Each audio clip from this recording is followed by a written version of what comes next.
Hi again everyone, welcome back to Mountain Aquatics. So today I'm at this pool here which is housing most of the fish from the abandoned koi pond. So a lot of the fish that were in the abandoned koi pond were a little bit wild. They were uncoloured fish, as you've seen. They've coloured up a bit now that they're in better care, but in that ornamental environment they weren't doing their best. Any plants we put in there they were just absolutely destroying. It's just a bit wild, to be honest. So what we've done is that owner wanted some more colourful fish in there. They've had a few new ones, and the more dull coloured fish and a lot of the goldfish, they didn't want any goldfish anymore, the koi, we've taken out. They've been in this holding vat now for a couple of months. There's a couple of things we've had to do. We've done some scrapes, we've treated them for a bit of fluke, things like that, and we've just looked after them and built them up a little bit in this holding pool. It is filtered. We've turned the filter off at the time. Excuse the horses. But you'll notice that where I am now is I'm at the secret fishing lake, which we were at about 3 weeks ago now. The pond and water level was down very, very low. We've solved that issue. The pond is pretty much full at the minute, and it'll stay that way now because we've got a way of filling the pond with natural rainwater. So what we've done is I've turned the filter off. I'm going to drain this pool. The fish normally this time of year, I wouldn't think so much about rehoming fish into a pond when it gets below 10 degrees, but these fish, as it's only around 10 and they've been housed next to that pond, there's a good depth in that pond, which should mean that the water temperature will be a little bit higher. However, I've put some pond water in here and that'll just even things out and make the acclimation easier. This is the pond that the abandoned koi are going to go in now. It's a lot more natural for them. It's a very large body of water and there's probably around 100 fish in total. However, they'll barely make a dent in this. A lot of uncoloured goldfish, a lot of uncoloured koi. This is a more natural environment for them. Now, I'll show you a quick clip now. This was the state of the pond around a month ago, 3 weeks to a month ago, where the water had gone very low. We've solved that issue. So what we've done is we've added a drainage system from all the stables on this farm that lead all the water off the roofs into this pond, which will keep it filled up. So you'll see there's a lot of debris in the water. These fish have been here for a few months now. There's a lot of leaves come in. We did have a net over it, but it wasn't very effective. You'll see a few of the coloured goldfish. However, there are a lot of fish in here that you can't quite see because of the colour of them. So what I'm going to do is I'm going to drain the water right down, and that'll enable me to catch a few of the fish up without stressing them too much. And then we're just going to house them just there in this large open pond. Getting a little bit lower, but it's taking a long time to drain. I might see if I can pull one of the bottom plugs out of this holding pool. But at the minute I'm just draining off what's in the filter. Instead of pumping back into the pond, it's just pumping out the side. If you look carefully, you may see the London Chubuncan that I put in the abandoned koi pond a few years ago. It's difficult to see the fish, obviously, because the amount of leaves that are in there. The water's a little bit murky, but it's not too bad actually, considering. I might have a little go and see if I can catch a couple of these with a net as they are now, but if they start swimming around and stressing out too much, then I'll wait until the water level goes a bit lower and it'll be a lot easier anyway. I'm just being a bit impatient. Okay, so the trick to catching fish, I find, is just to move nice and slow, try and position the net under the fish and then lift it on the last second. These fish should be quite docile.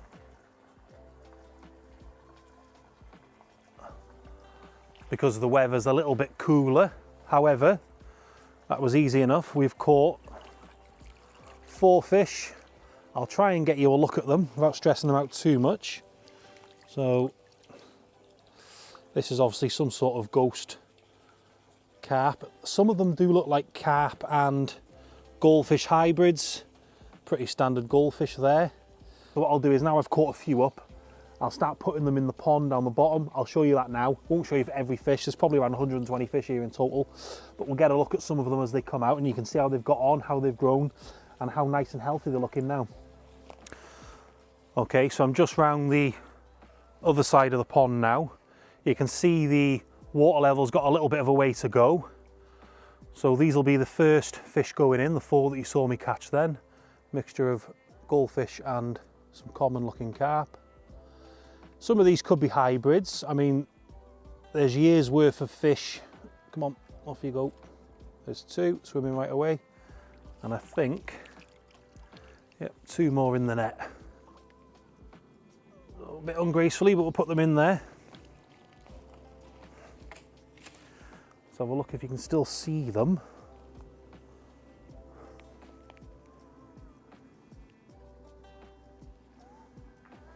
Might be able to see them just around here. Okay, so as the winter progresses and we get a lot more rain, possibly snow, the pond level will rise. A couple of years ago when we first come here, it was sort of where I'm stood now, and you can feel the ground is a little bit squelchy. But this pond will get a lot higher and the water level will stay higher because now we've got a way of filling it up. So the fish that we're putting in today, they'll soon disappear. We won't see much of them now over the winter months. They will go into torpor, they will go to the bottom of the pond, but come summer they'll rise again and we'll see them, be able to feed them, and we'll get some good footage of them for you. But let's catch some more. As I hope I've shown you there, fish can be fairly easy to catch. Once you start chasing them and stressing them out, your job just gets a lot harder, and obviously it's not very kind to the fish. So again, if you do as I'm doing here, go nice and slow, predict where the fish is going to go, try and get the net under the fish. I mean, I appreciate this isn't the biggest pond. If you've got a huge pond, get a bigger net. Now, yeah, we've got one of the carp out. They were quite uncoloured. They've got a bit more colour now. Let me get this boy out to show you. I found these fish they can be difficult to handle, so I'll hold him over the water. However, this is what the colouring of most of those fish are like in the abandoned koi pond. There he is, so you can get a better look at him. As you can see, they're sort of mixed with a wild carp and a koi carp, what we call ghost carp over here. This is quite a bronze colour, but we'll get this one in the pond and I'll show you that one because it's one of the larger ones, but there's a few more to go. Okay, so this is one of the larger fish going in, not the biggest of the bunch that we've got in there. Give him a second, make sure. Yeah, he's upright. He'll be swimming off in no time. So I'll lower this. Hope you can see him there. If not, I'll try and zoom in a little bit for you. He's not the cleverest. He's just swimming into the net. So let me turn that around.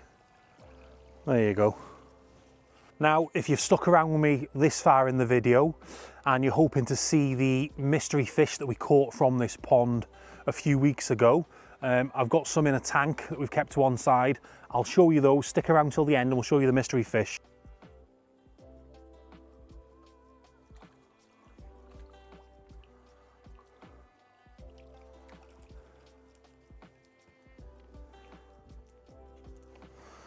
There's a load I've just got here now. Some big and some small.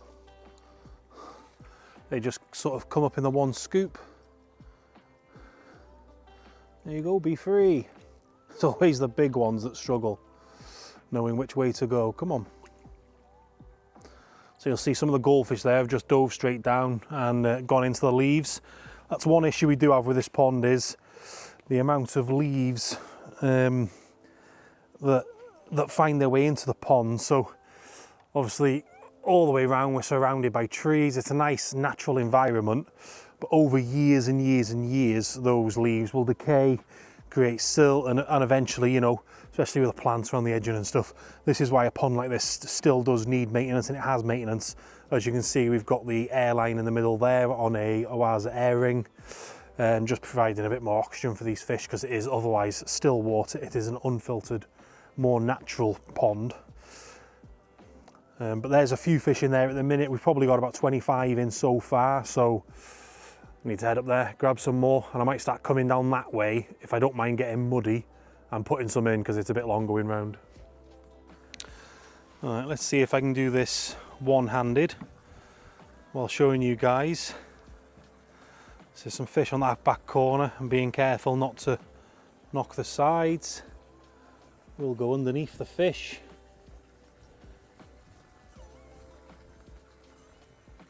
And easy as that. I mean, I've had a fish every scoop. And if you look, this is the sort of mix that I'm getting per scoop. So some unusual looking fish. I mean, this one here, this goldfish, just starting to get his colours up. But look at the pattern on him. This darkness will fade. He's obviously got a bit of comet in him because he's got the longer tail. This goldfish here, with the colours on the side, I mean, look at the tail on that. It's so nice when you mix these fish together in a pond over years and you see what comes out. So I'll get these in the water now and in the pond and get them settled in nicely. Spotted a nice, mainly white looking comet over there, so I'm going to try and catch that one specifically and show you. Oh yes, easy. So let's have a look at it. Let's bring this out. We'll have a look at this one. Here he is, he's got little bits of orange still on him. Look at that for a beauty. Nice with the scales, nice long tail on him. That is a cracking looking fish, and one that is going to breed over the years and hopefully produce some more like that. So I thought I would show you this one going into the pond. There we are, little guy.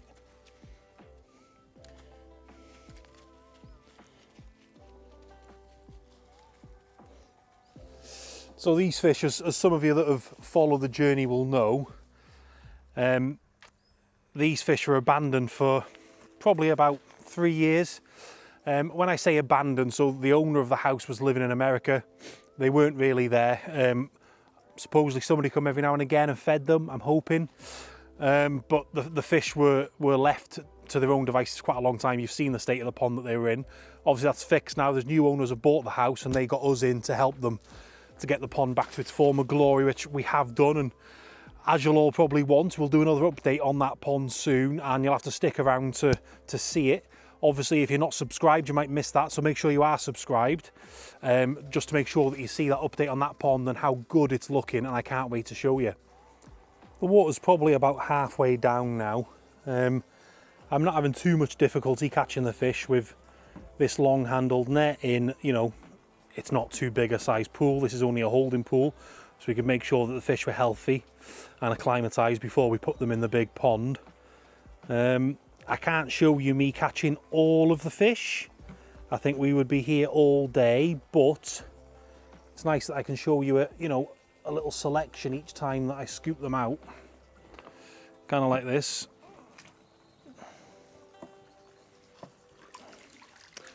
So this is an interesting one. This fish has been with me a few years. So I originally bought this London Chubuncan. This was bred by a breeder called Mick Smith, who breeds London Chubuncan. I mean, look at the blue on him. He is absolutely stunning with a red head. He'd probably do all right in a show, I think.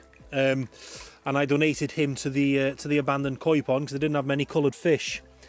Now he's left the abandoned koi pond and he's coming with me here now to the secret fishing lake. And hopefully he'll be happy. I tell you what though, I am tempted, very tempted to keep this one and take him home and maybe breed him, because that blue is unbelievable. It really shows on this fish and in this light. Yeah, I think I'll speak to the owner and I might keep that one myself just for a breeding project. This is what a majority of the fish look like, sort of just a common carp. There are some colours in there, but over the years they've bred, and all these were introduced a few years ago, and this is sort of how they look in now. So this environment is going to be more suited to them than an ornamental koi pond. So that's all from me today. I've cut up all the fish out the pond, drained all the water out. There's only a puddle left in there, and my Chubuncan that I'm taking with me. I'm happy about that. So all the fish are now in the big farm pond. I will throw some food in for them and see if they come up, but it's a bit late in the year now to be feeding them. But you know, they've been getting fed in this pool, so it might be that they do, and if they do I will show you. But if you've made it this far in the video, thank you very much for supporting me. I'm on over 30,000 subscribers now, which is mental. I remember trying to get up to 1,000 and wondering if ever I would do it. So 100,000's the next big one, I think. That one is where you get your silver play button. But As I said, if you've stuck around this long, thank you very much for joining us. At the end, after the credits, I will add a little video of the mystery pond fish that were caught in this pond, some young fry. I'll put a video of them up and you can have a look and see if you see they're changing, and see again if you can guess what species they are. I hope to see you in the next video, and if you've liked this video, please show me with a like at the bottom. Bye everyone.